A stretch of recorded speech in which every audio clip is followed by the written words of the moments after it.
So it's Sunday, store's closed. We're here at Interlake Dragway doing a little bit of testing with the Mustang, see how fast we can go.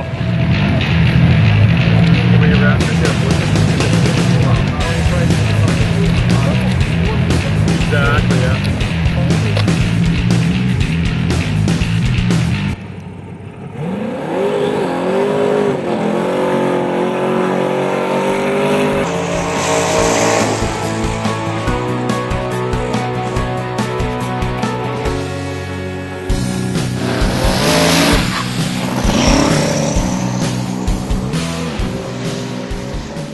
Eliminator actually was a high-performance mechanical shop way back when, and my dad built race cars for years, even before I was around. And my mom actually used to drag race when she was pregnant with me, so when they actually owned the drag strip here when I was about 2 years old, and I remember my whole memories growing up there were going for a ride in my mom's car and a couple other cars that we owned that were there, and it was just in my blood, and I've always liked to go fast, so RC tied it over for a couple years and still does, and especially now with all the electric stuff that does 60, 70 miles an hour, it's just as much of an adrenaline rush driving that, but you can do it anywhere, you don't need any special safety equipment to do it, and it's a lot more affordable than going and buying a Pro Mod car and jumping in it, because not a lot of people have the extra change for that cashing around, whereas they do for a couple $100 RC car, and them and all their buddies can get into it and go have fun and take it to the skate park and jump it to the moon. It's a lot of fun, and it's the same adrenaline rush. Here at Gimli, they have all sorts of cars out on the track. We have rails, we have junior rails, we have a sled, they do bracket racing. There's certainly a lot of sweet looking vehicles here. Here's a look at some of the best ones we saw today.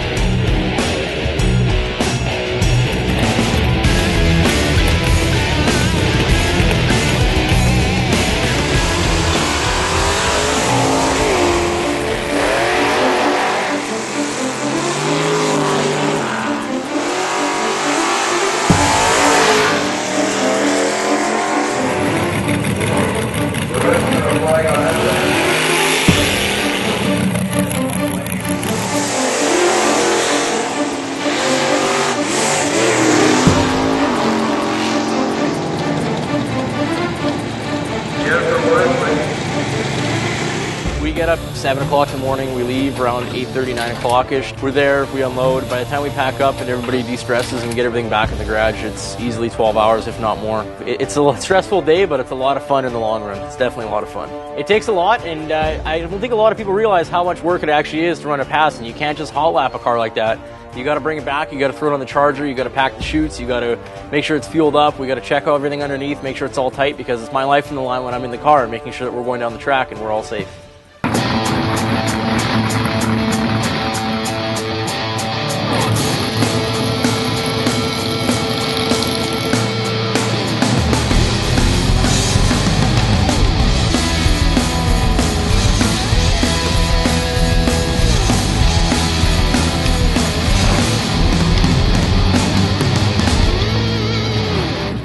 That last pass, we made a little bit of a mess on the track. Well, at the end of the track, a little bit of puddle. So we're just getting under the car now to see what's going on. First pass was great. We did a 720, I believe it was, a 200 mile an hour. That was good. And then second and third pass, we're having a couple little issues here. So going 200 miles an hour, that's quite stressful. What does Ryan do to prepare for a day of racing like this? Usually the night before, we just try to relax, run some RC boats, run the Bajas.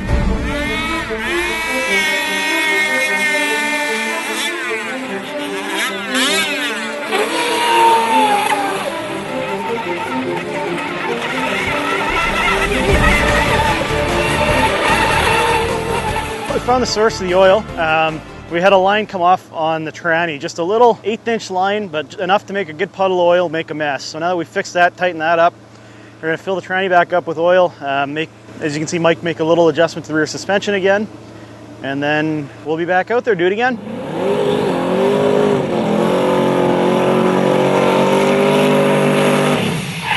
Everybody loves a burnout, so let's take a look at some of the other burnouts at this track.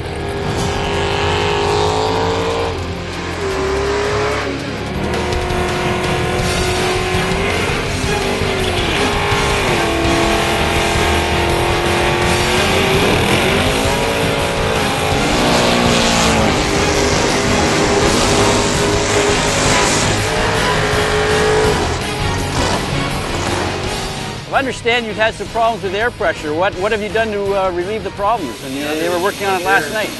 Switched to nitrogen instead of air in the back tires. We've still got the fastest pass of the day and top qualifier. We just need to make one pass really, and then we're good. Ryan is about to get into his car. He's already gone 200 miles an hour today. He's getting the good luck kiss. And we're almost on our way. It's a family affair. Mom's involved, Dad's involved. Mike Gobeil really enjoyed tuning RC cars with Ryan, but once Ryan got efficient at RC, they had to go bigger, so Mike could still be Ryan's tech. Ryan is getting the racing gloves on. Car is started.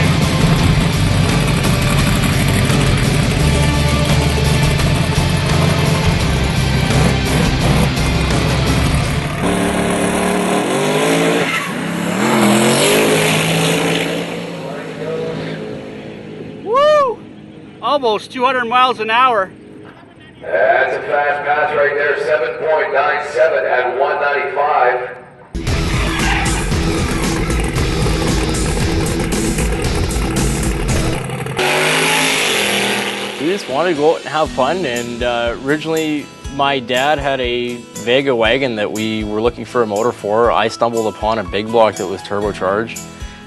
We ended up piecing that together. We started building it, had the motor sitting in the Vega, and went, this is way too big for the Vega. So on the hunt I went for a chassis. I found a brand new chassis that had been sitting in storage for years and never been used. And we put it together, and last year we ran a 708 at 200 mile an hour, and we won our heads up series, the point series. And this year we lost 1,000 pounds in the car, and we put another 1,000 horse into it.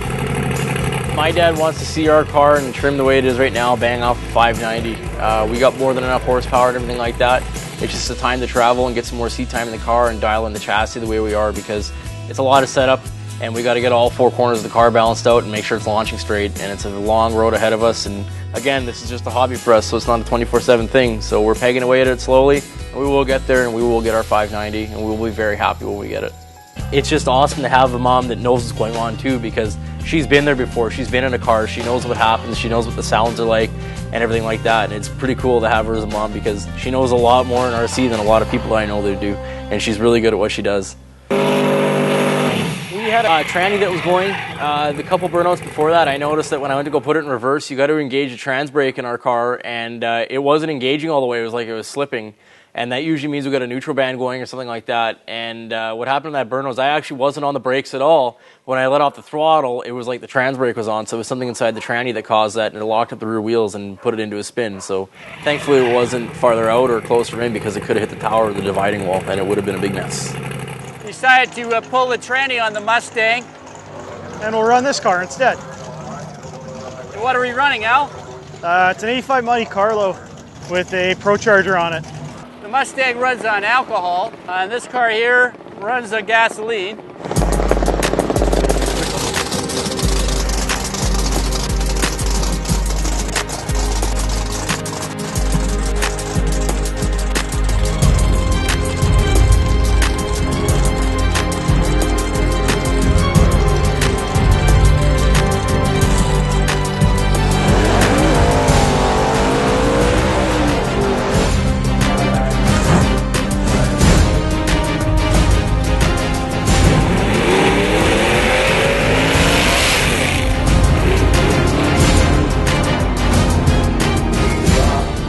Car has gone 690 at 213 mile an hour, the previous owner. I've only had it to a 790 in our track, which is pretty good for a blower car, because a blower car hits a lot harder off the line. And if you watch our videos there, the Monty comes on instantly at the line, wheels up, go, whereas the Mustang spools up because it's a turbo and it's ramped in. So the Monty's a bit more of a ride, and that's why when the tires shook pretty violently there, I just got out of it, because stuff can go wrong quite fast there, and when it goes fast, it usually doesn't end well. So safety first, right? We actually got a 5-0. Well, thank you very much for coming and checking out our drag racing experience with my team and my family. I hope you guys had just as much fun watching it as we had racing. Hey, if you want to get your hands on some racing fun, come down and get yourself a Traxxas Funny Car. You get all the same fun, but it's radio controlled, and you're a lot safer. I'm Ryan from Eliminator RC. You guys stay tuned for more RC TV.